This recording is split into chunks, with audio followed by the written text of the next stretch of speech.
So, welcome to this, the sixth and final in our series on Hezekiah and the deadly virus. And this really looks at the events post the destruction of the Assyrian army. And our subject is full restoration. So it's looking at the way in which this virile disease had spread through the nation, and that through the trust of Hezekiah, God was able to deal with this virus which had taken hold of Judah. And the way God deals with this is incredible, because it really tells us how he will deal with sin in our own lives, and ultimately what his plan is in terms of dealing with the enemies of Israel and bringing Israel to full repentance.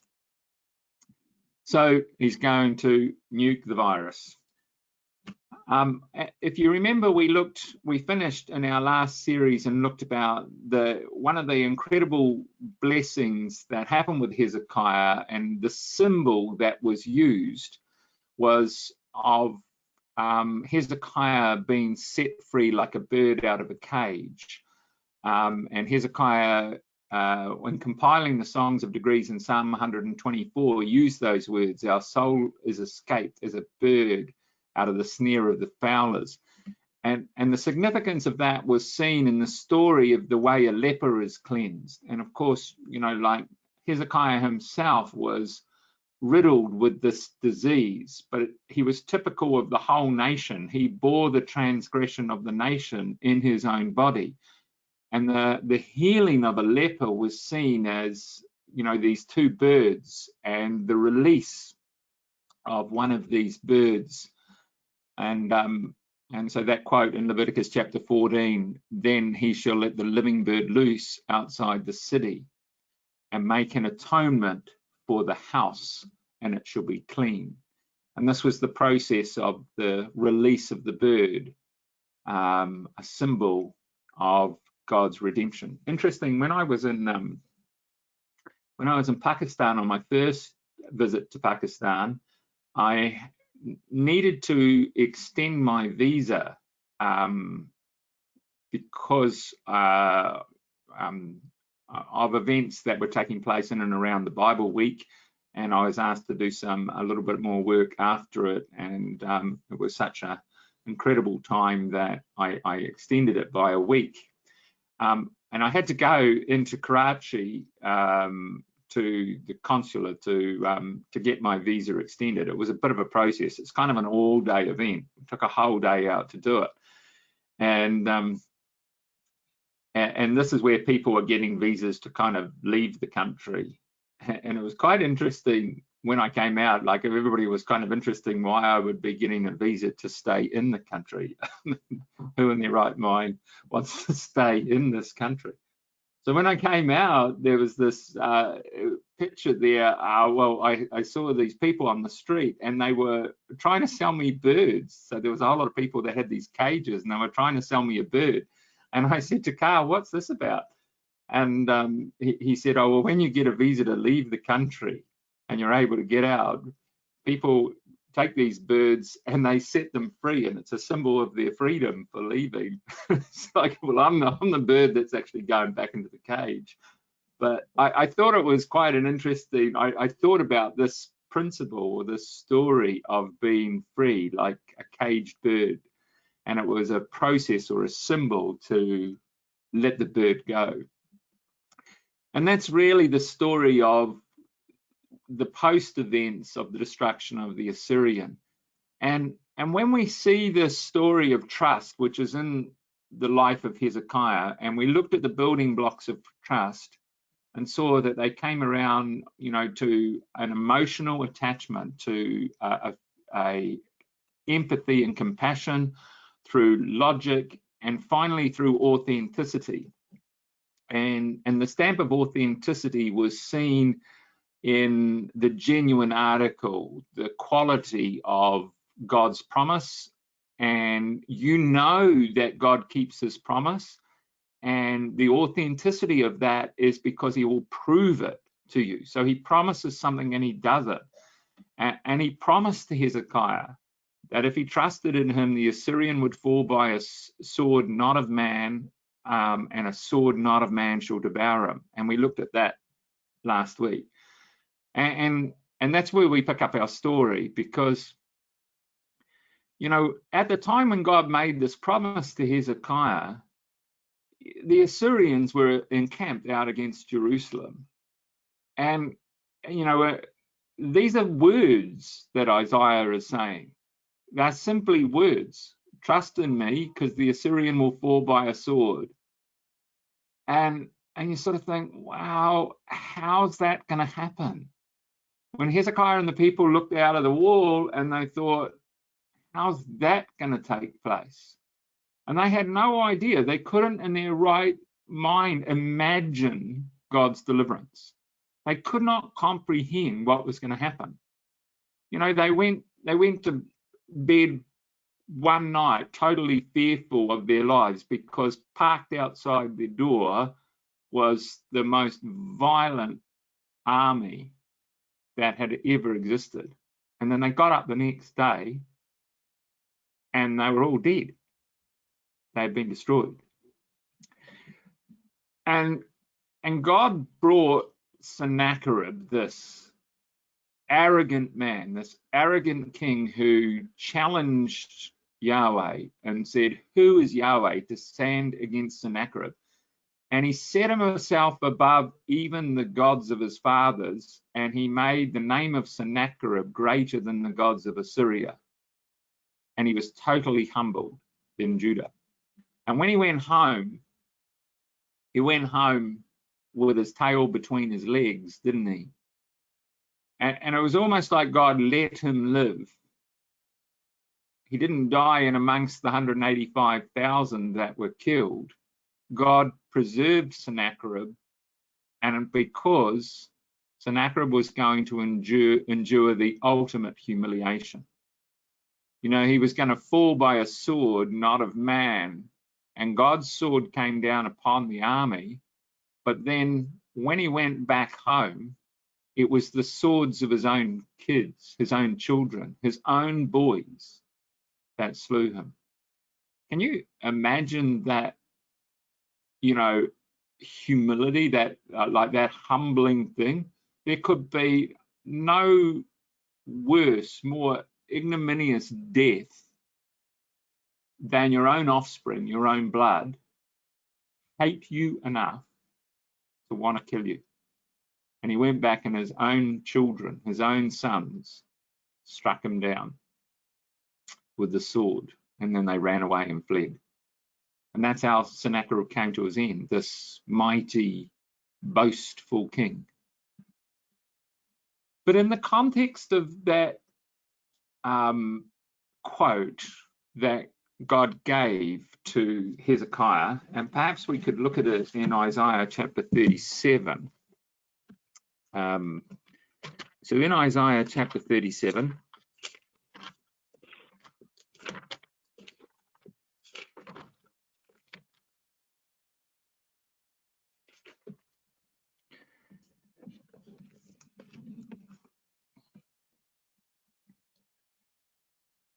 so it says at the end of verse 29, God speaking to Sennacherib, because you have raged against me and your complacency has come into my ears, I will put a hook in your nose and I will put a bit in your mouth, and I will turn you back by the way which you came. We're going to look at that in a minute, but it's interesting that the only other occurrence of that phrase is found in Ezekiel chapter 38. And then he says to Hezekiah, and this will be the sign for you. So, as we said, Isaiah's words were just words at that stage, that God will destroy the Assyrian. But Isaiah gave Hezekiah another sign. Hezekiah didn't ask for this sign.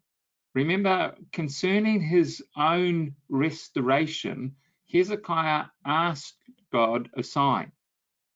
And this goes back to that story, right back to Isaiah, where it all began, where God said to Ahaz, ask the sign of the Lord, and I will show you that I will deliver you. Ask it in the heavens above or in the earth beneath. And Ahaz refused in Isaiah chapter 7 to ask God a sign. When Hezekiah was restored, he asked God a sign, and God gave him a sign in the heavens. The sun was turned back. The light of the sun and the shadow on the sundial of Ahaz came back 10 steps. So there was a sign in heaven above. Now God gives to Hezekiah a sign that he doesn't ask for. And I think this tells you a lot about God. This is grace upon grace. This is not just will I deliver you, not just will I destroy the Assyrian. He says, I will give you this sign, Hezekiah. Verse 30, and this will be the sign for you. This year, he says, you will eat of everything that grows in the field by itself. And next year, you will do the same. You will not plant, sow, or till the ground for 2 years. You will eat what the ground produces. Then he says, in the 3rd year, you shall sow and reap and plant vineyards and eat their fruit. So he promised them that my sign for you is going to be that you're not going to have to do any work for 2 years. The ground is going to produce for you, and you will eat naturally of the ground. Now, this was really an amazing thing, because the destructive warfare tactics of the Assyrian have been world renowned. When the Assyrian went forth and conquered, they had what was called the burnt earth policy. They cut down all the trees in the land that they conquered. They decimated it. They were not environmentalists. They were quite destructive. And this is referred to a lot. We looked at it, you'll remember, in relationship to the cleansing of the leper. That part of the process of the cleansing of the leper was to shave the head bald. Well, that's what God did with Israel, because Sennacherib from the heights of Lebanon cut down all the trees for his war engines, his siege engines, and he destroyed. And he had this burnt earth policy to wipe out. And these are pictures you can see of the Assyrian coming through and destroying all the crops and the trees and the land. So this promise, this sign, was an amazing sign for Hezekiah, considering the state of what was outside. You know, when you looked outside, it was barren. All the beautiful trees had gone. And no wonder Rabshakeh had stood on the walls and said to the people of the walls, he says, well, come to me and I will take you into a land flowing with milk and honey, and every man can sit under his own vine and fig tree, because there was no vines or fig trees left in Israel. So God's promise of a sign is amazing, considering what it must have looked like through all the cities of Judah, through all the towns and villages that had been burnt and destroyed, and the crops had been destroyed, and the trees had been cut down. The land was barren. And God said, well, this is my promise to you. So he gets this incredible promise, and he says, this shall be the sign. This year you'll eat what grows. The 2nd year you'll eat the same. And then in the 3rd year you'll plant. And the surviving remnant, and this is an important attachment to this promise, you'll see how the remnant of Israel, those who survived this, are likened to the blessing that God was going to bring upon the earth. The surviving remnant of the house of Judah shall again take root downward and bear fruit upward. So he says they will come back and they will plant themselves in the land, and they will bring forth fruit, just like I will bring forth fruit. Now, the interesting part of this promise of God is that this is the only record in the entire Bible of a jubilee. So when you look at the story of Leviticus chapter 25, which is all about the land and the Sabbath years that the land would be tilled and planted, and then every 7 years they shall give the land a year of rest, and then on the 50th year they added another year, and it's the only other time where the land has rest for 2 years in a row, 2 consecutive years, and the 49th and the 50th year. So this promise of God is actually a promise of a jubilee. And biblically, it's the only example we have of a jubilee. And I got something interesting in that this promise is set against, of course, the destruction of the Assyrian. And this is the day that God went fishing. So you see this quote that says, "Because you've raged against me and your complacency has come into my ears, I will put a hook in your nose and a bit in your mouth, and I'll turn you back by the way you came." And so that's only ever used in that way of in Ezekiel chapter 38 of the northern invader. God's going to put a hook in his jaw, and it's the day God went fishing.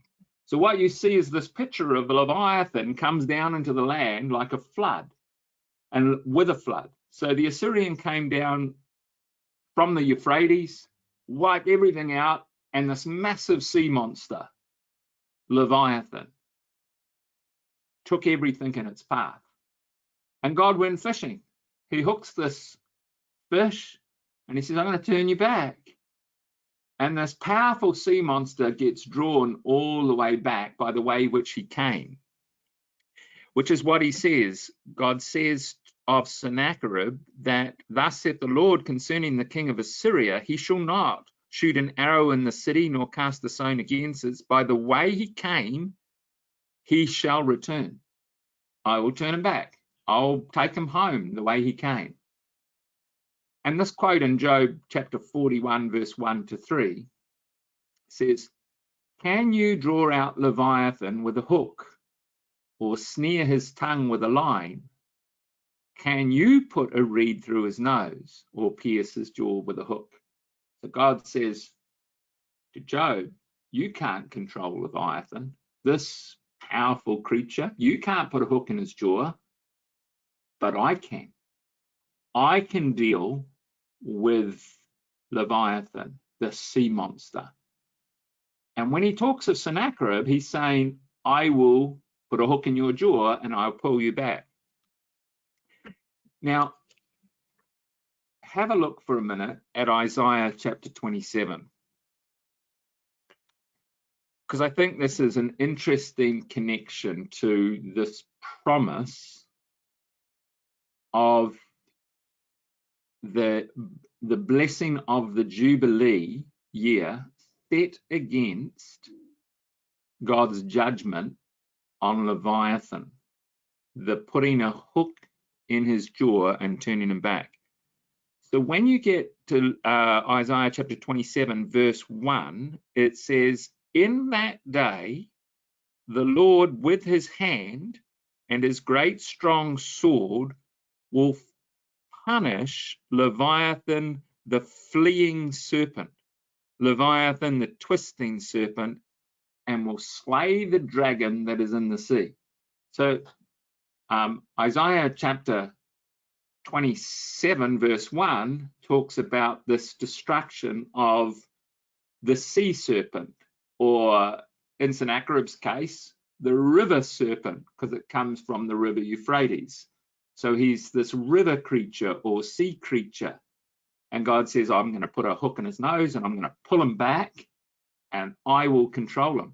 And in the middle of this chapter, he quotes exactly the same blessing of the Jubilee, which we looked at with that quote to Hezekiah. So in verse 6, it says, for the days will come when Jacob will take root and Israel will blossom and shoot forth its leaves to the whole world with fruit. So this is the promise of the Jubilee. I'm going to deal with Leviathan and I'm going to bring about an incredible blessing upon the land. But the key to the story of the blessing of the land is that it's intimately connected with the remnant of Israel. The remnant, the afflicted of Israel, will again take root because they've been plucked up. But they will take root and they'll bring forth. Now look what it says at the end of this chapter in Isaiah chapter 27. It deals with how God will do it. How is God going to bring this blessing? Well, he says in verse 27, verse 12, in that day, from the river Euphrates to the brook of Egypt, the Lord will thresh out grain and you will be gleaned by one, O people of Israel. And in verse 23, the trumpet will be blown and those who are lost in the land of Assyria and those who have been driven to the land of Egypt will come and worship the Lord in his holy mountain. So you have two great bodies of water. One is the body of the Red Sea, where the Nile, or just before where the Nile, the bodies of the two rivers, from the river of Egypt to the river of the Euphrates, and then the Red Sea, which is a symbol of that southern part of Israel. Those are going to be dried up and make way for a people.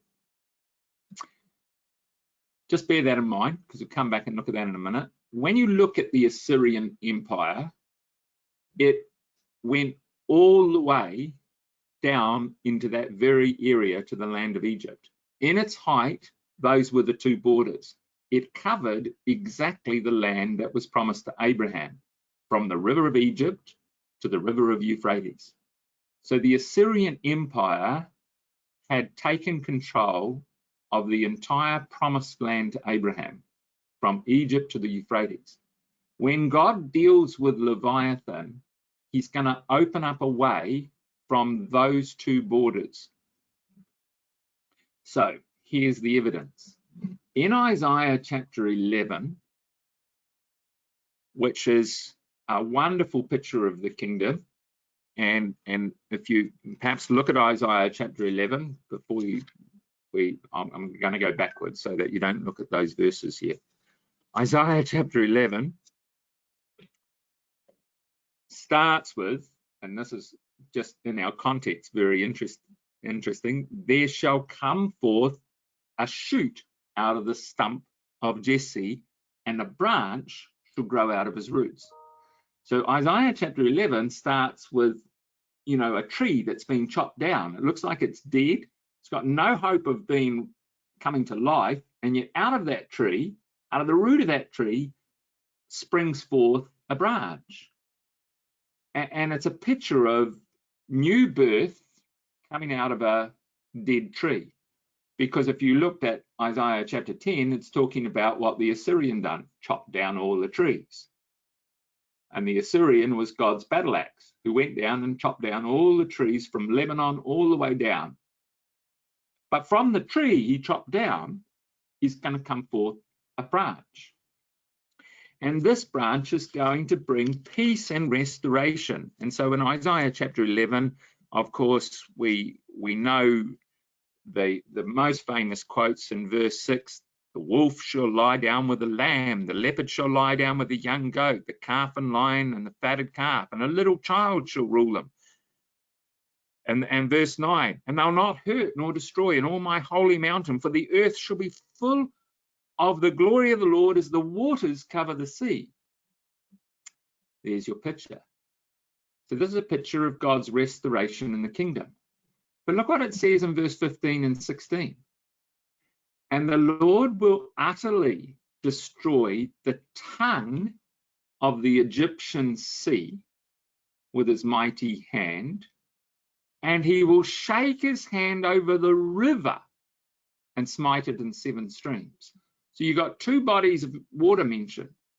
The sea of the Egyptian sea and a reference to the river. Now, some have believed it's a reference to the river Nile. But look what it says in the next verse. After he smites the river, men shall go over dry shod. In other words, whatever river this is, it's going to dry up. And the river dries up and people can walk over in sandals. And then in verse 16 it says, and there's going to be a highway for the remnant of his people that are left from Assyria, like as it was when Israel came out in the days of Egypt. So you've got this highway, which in Isaiah chapter 11 comes from 2 places, from Egypt and from Assyria. So the river, I believe, is the river Euphrates, because it's from Assyria that this highway is going to come. The way is going to be made so that this highway will come back into the land from Egypt and from Assyria. And this is a picture, I believe, that God is giving of what happened after Hezekiah's, after the destruction of the Assyrian, but also what will happen in the future. Now, if you think that's kind of interesting, look at this in Zechariah chapter 10, because it's exactly the same. So we've seen it in Isaiah chapter 27. We see it in Isaiah chapter 11. And now look at this one in Zechariah chapter 10. I will bring them home from the land of Egypt, and I will gather them out of Assyria. 2 places. That's where I'm going to bring them from. I'm going to bring them from Egypt, and I'm going to bring them from Assyria. And I'll bring them into the land of Gilead and Lebanon, and there will be no room for them. They're going to come back in droves so that the land can barely take them. There'll be so many. Zechariah 10 verse 11. And he shall pass through the sea of troubles and strike down the waves of the sea, and the depths of the Nile shall be dried up, and the pride of Assyria shall be made low, and the scepter of Egypt shall depart. So these 2 kingdoms, in the south and in the north, governed by these 2 great rivers, the Nile and the Euphrates, those 2 great rivers are just going to dry up and make a highway for a returning remnant. And this is what happened. So in the days of the destruction of the Assyrian, God brought about the story of the year of Jubilee, an incredible time. Now, what's amazing as we sit here, and particularly for those who have been in Auckland, is we've kind of been in our lockdown again. And we're sitting here waiting to go back to the meeting for the first time in a long time on Sunday. We're about to join together again in fellowship. You know, the year of Jubilee took effect on the Day of Atonement. The Day of Atonement this year was on Sunday. And it took effect by this, it started really at the beginning of the 7th month with the sounding of the trumpet on Rosh Hashanah, on the beginning of the new year. And then the Day of Atonement is the day when the whole nation goes into a time of fasting and affliction and mourning and praise for repentance. And the Jews believe that during that 10 days, from the beginning of the first day to the 10th day, there is a process where God is forgiving their sins. And it comes to the climax in the Day of Atonement, where God forgives the nation of all their sins. And that happens every year. But on the Jubilee year, this takes on a whole different dimensions. Because on a Jubilee year, when they leave from the Day of Atonement, the slate is cleaned. They get a clean slate, wiped up. All your sins are now gone. But not only that, all your debts are now paid. So if you owed people things, if you had to sell yourself because you'd incurred lots of debts and you had to sell your inheritance and you were burdened down with debt, at the end of 50 years, those debts just got written off. Boom, debt free. And God commanded the children of Israel to be generous at this time, to forgive every one of their debts. And it was specifically a time of release from slavery, from bondage, where you'd been taken captive by financial pressure, by financial debt, or by personal circumstances. But in Hezekiah's day, there was an incredible number in the land of Judah that had been taken captive. Sennacherib records there was 200,000 people that were taken away captive. And they were in Egypt, and they were in Assyria, and they were in bondage in those places.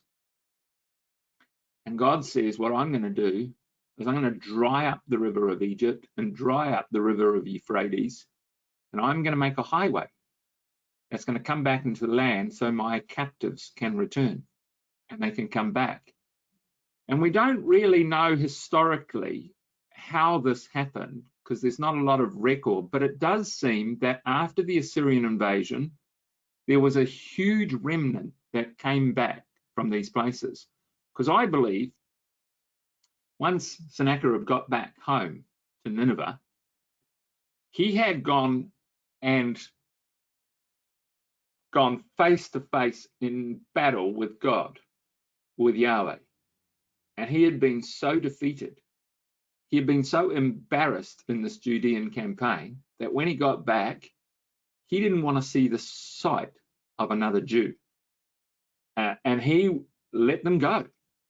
Somehow, God caused him to release from captivity all of those Jews from Assyria, and those that had gone down and fled to Egypt came back. So the other reference to the Jubilee is found in Isaiah chapter 61. This perhaps should be a familiar record to us because it's the chapter that Jesus applied to himself when he spoke in the synagogue of Nazareth, his hometown. But the background of this chapter in Isaiah chapter 61, which is one of the most beautiful chapters, and if you have, got your Bibles, perhaps you can open Isaiah chapter 61 and have a look through it. And I believe it applies directly to this time period of restoration that God brought about in the times of Hezekiah, the Jubilee year. Because there's lots of language in Isaiah chapter 61 about the Jubilee. So it says, the Spirit of the Lord is upon me because he has anointed me to preach good news to the afflicted.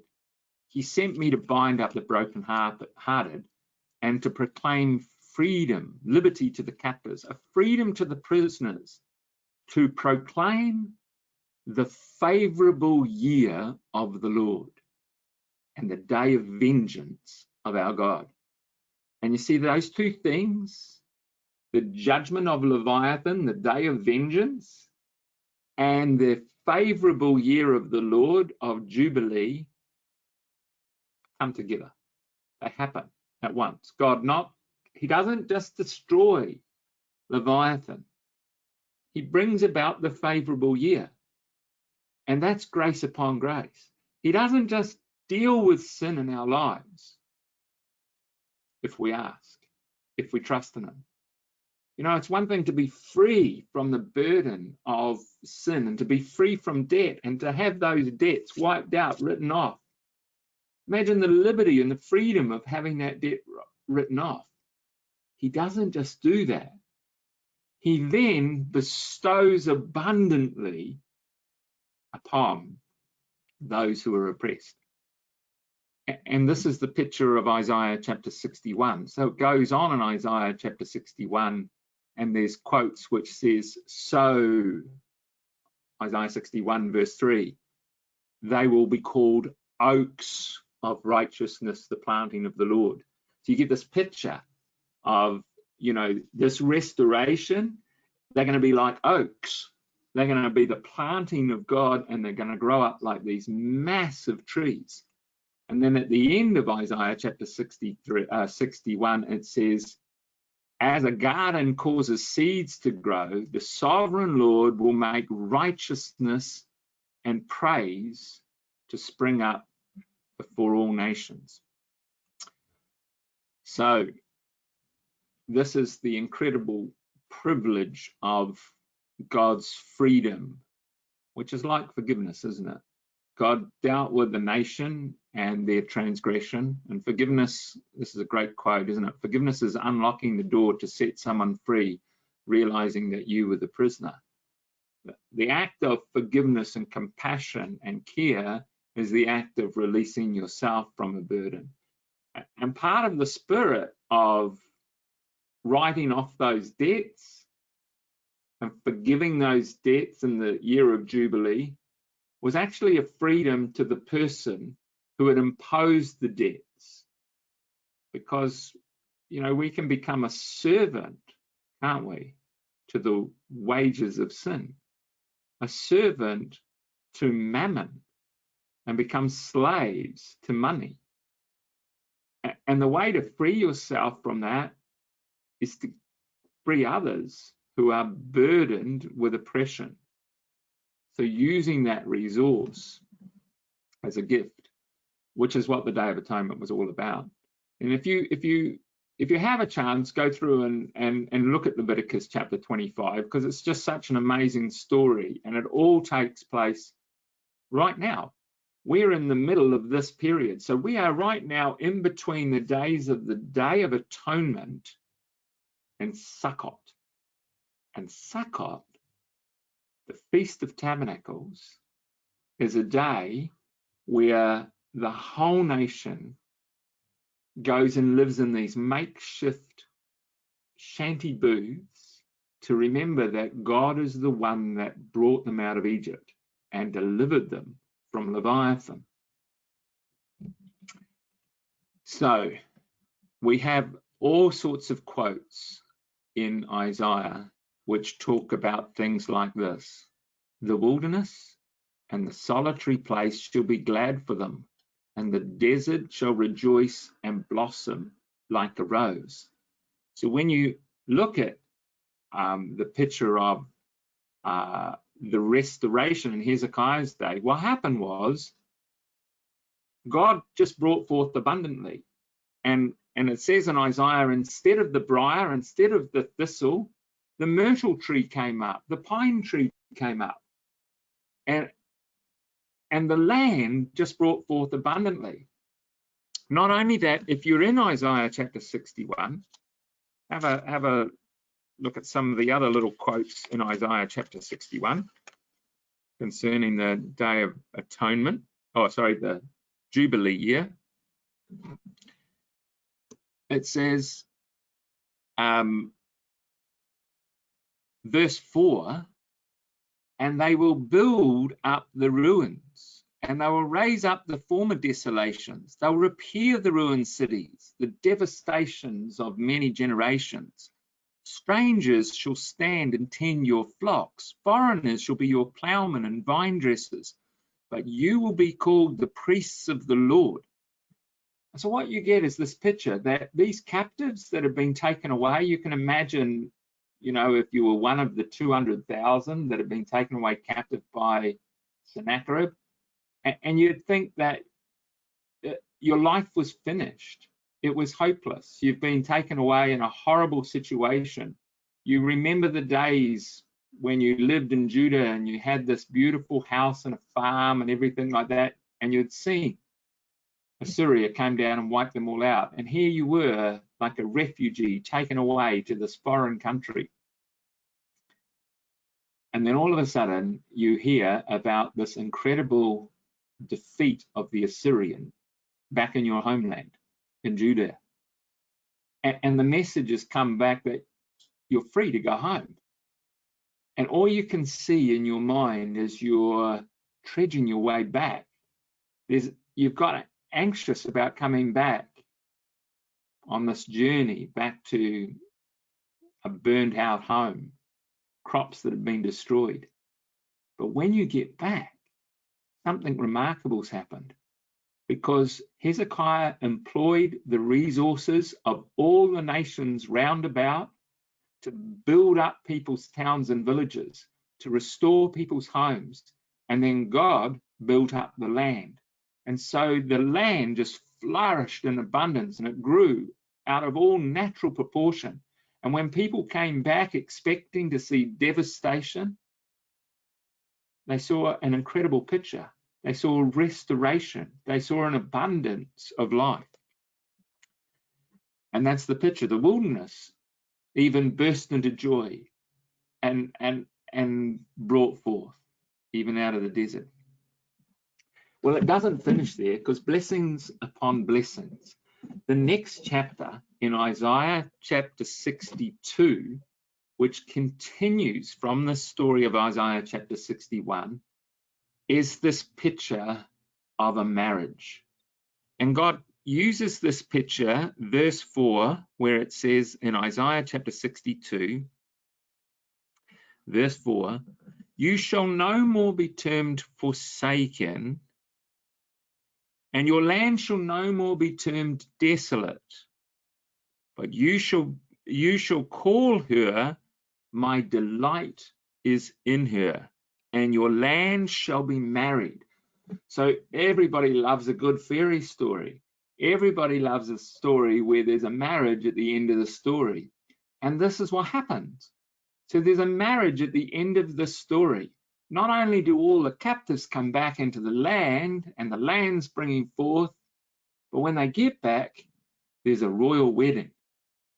And the royal wedding is a special one, because the words used here about their land being married to God, because God's going to show a blessing, and it says, "And you shall call her, my delight is in her," as we've got on the screen, that is the word Hephzibah.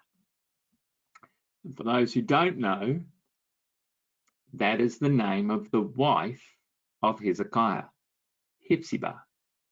So intimately linked with Isaiah chapter 61 of the blessings of the land is now this picture of a wedding, a marriage wedding. And this phrase, Hephzibah, my delight is in her, actually comes from an Old Testament record in Deuteronomy chapter 21. So in Deuteronomy chapter 21, it talks about the men of Israel going out to war.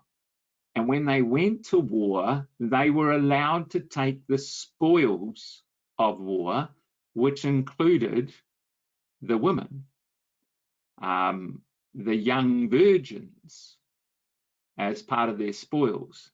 And what happened was they could take a bride of the places where they had gone and conquered, on providing they were actually allowed like a try before you buy period, if you like, a little bit of a trial, kind of crazy, but they were allowed to take this bride into their home for a period of time to see if they were suitable. And some of the things that they had to investigate was not just the fact that she could cook well, but if they were compatible, but also if she was prepared to forsake the gods, the idols, the culture of her land and become associated with the God of Israel. It was a very important trial period to see if the bride was prepared to be compatible to the culture of Israel, and not just to marry the man, but to marry the Lord, which of course is the story of Ruth and Naomi. My people shall be your people. Your God shall be my God, wherever you go. So this story of Ruth going with Naomi is the story of Deuteronomy chapter 21, where she comes in as a Gentile bride and she marries Boaz and she becomes intimately connected as a Moabite to the house of Israel. And the story of Hezekiah is when you go back to Deuteronomy chapter 21, and perhaps we can look at this. We'll read this section from Deuteronomy 21.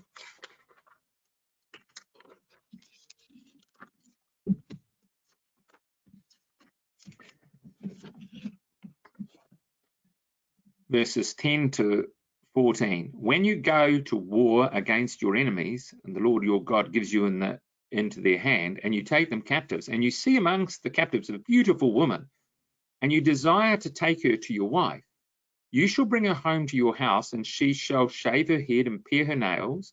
She shall take off the clothes in which she was captured, and she shall remain in your house and lament her father and mother a full month. After that, you might go into her to be your husband, and she shall be your wife. But if you no longer delight in her, you shall let her go where she wants. But you shall not sell her for money and treat her as a slave. So there's certain regulations. He could bring her in to his house, and if she was prepared to let go of her father's house and mourn the loss of her father and mother and become adopted into the house of Israel, and you delight in her, then you will take her for a bride. And the word delight in her is the word for Hephzibah. So I believe that the wife of Hezekiah wasn't called Hephzibah by her father. She was called Hephzibah by Hezekiah because he took her as his bride after the destruction of the Assyrian. And here's where the story of Hezekiah, I think, gets really interesting, because in Psalm 45, you have this picture of a royal wedding. And a lot of commentators believe Psalm 45 is about the marriage of Solomon. I think there's a lot of evidence to show in Psalm 45 that it's about the story of the marriage of Hezekiah and Hephzibah. For one, it's written as one of the songs of Korah, and we know that the sons of Korah compiled psalms in the days of Hezekiah, and many of the songs of Korah are compiled in the days of Hezekiah, along with the songs of degrees. So this is one of the songs of the sons of Korah, and it's a royal wedding. Have a think as you read through this very short psalm about some of the things in there in this that make up the king and the bride and the circumstances around it. The first thing is the king is a notable king because of his conquest in war. So he's given glory. Let's just go to Psalm 45. Find it. Psalm 45. It says, verse 4, in your majesty ride out victoriously, cause truth and meekness and righteousness. Let your right hand teach awesome deeds. Your arrows are sharp in the heart of the king's enemies, and people fall before you. Oh, that's interesting. Solomon never fought in a war. He he was a king in peacetime. He was never known as a warrior king. In this psalm, this is a warrior king. This is a king who's recognized as a king in wartime. And he's a triumphant king over his enemies, successful in war. So this one fits Hezekiah very well. The other thing in verse 12, you notice that the bride appears to be of Gentile origin, of the daughter of Tyre. So in verse 12, it talks about the people of Tyre will seek your favor with gifts, the richest of the people. All glorious is the princess in her chamber. So there's this little connection that this bride, this Gentile bride, is a gift that's been brought by the kings of the nation, in particular, Tyre. And it says, verse 11, that she brings offerings, and we'll look at that in a minute, but 2 Chronicles actually says specifically that the kings surrounding Jerusalem brought offerings to Hezekiah after the Assyrian was defeated. But here's the clincher. The phrase in verse 7 of Psalm 45, which says, you have loved righteousness and hated wickedness, therefore the Lord has anointed you with the oil of gladness above your companions. That phrase is only found in Isaiah chapter 61. The Lord hath anointed me to preach good tidings to the people. So the chapter in Isaiah chapter 61, which talks about the year of Jubilee and is linked to the marriage in Isaiah chapter 62 of Hephzibah and Hezekiah, is the only other time that that phrase is used in this chapter in Psalm 45. So that kind of, to me, proves that Psalm 45 is all about this story. So what's the point of this? Well, there's the phrase, the oil of gladness. The only other occurrence of that, Isaiah 61 verse 3. So he's anointed me to preach good tidings, and he's with the oil of gladness, only ever occurs in Isaiah chapter 61 verse 3. So what we find is Tyre was a long time ally of Israel. Since the days of David, Hiram, king of Tyre, and David forged relationships, and Tyre gave to Israel certain cities, and they had a really close friendship.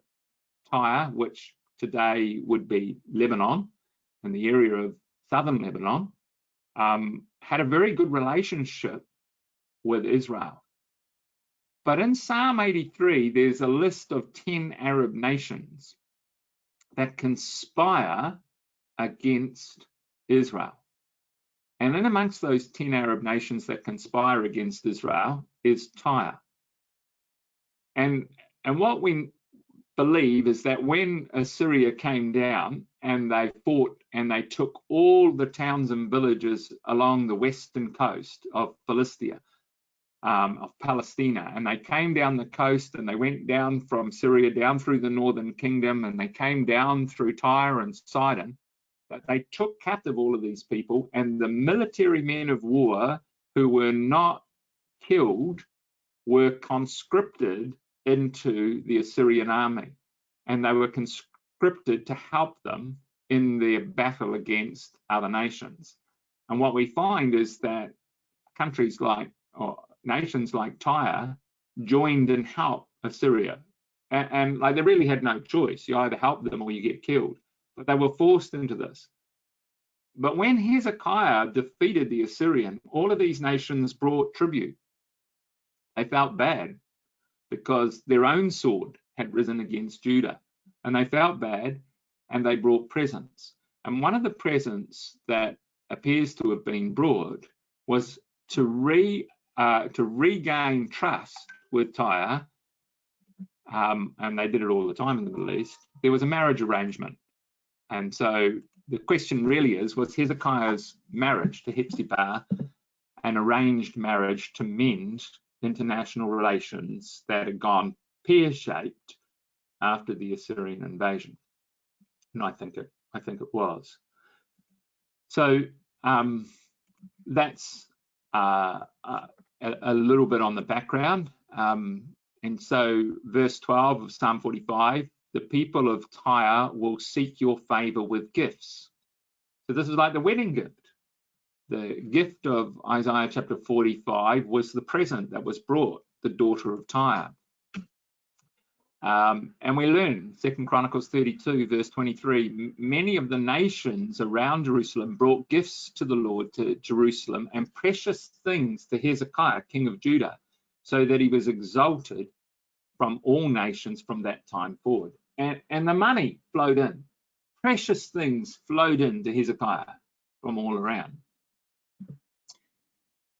And then I guess we have to talk about the tragedy in Hezekiah's life, because sometime during that 15-year extension, Hezekiah, with all of that wealth and with all of that prosperity, made a terrible mistake. And we learn in 2 Kings chapter 20 that when Merodach-Baladan and the tributes from Babylon came to Hezekiah, they wanted to see, or they had heard about the sign that was done in the land, it says in Chronicles.